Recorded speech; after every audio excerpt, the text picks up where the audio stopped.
বলবো আগে, তারপর আমি বলবো। কি বলবো এত রাত্রে আমি? আগে ভূতের আর টিয়া পাখি বলবো।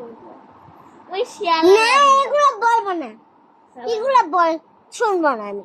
আমি ভূতের কাহিনী শুনবো। মায়ের ভূতের কাহিনী বলো। হ্যাঁ, ওই পান্ডা হতে ভূতের কাহিনী শুনবা। ওটা তো তোমার মতি দাদু সুন্দর করে বলতে পারে। মতি দাদু? হুম। মতি দাদু কোন দাদু? আর সেদিন আসছিল না দাদির সাথে, যে দাদুটা, যখন ঘুমাইছিল না, তুমি দেখোনি দাদুকে? দেখছে না, ওই যে টিভি করে সকাল ছিল তখন, রশনি আপুর দাদু। তখন সকাল তুই ছিল ভাইয়ার নানুক চিনো তুমি? না। মিথ্যা কথা। কে? কে মানে তুই ভাইয়া চিনো না? হ্যাঁ।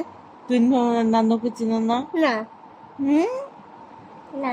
মারো। আমাদের গ্রামের বাড়ি চিনো? হ্যাঁ। আমাদের বাড়ির সামনের বাড়ি চিনো? হুম। যে বাড়িতে রশনি থাকে? বাড়ির নাম ঢাকা বাড়ি, ঠাঙ্গামারি। গ্রামের বাড়ি। আনি নানি।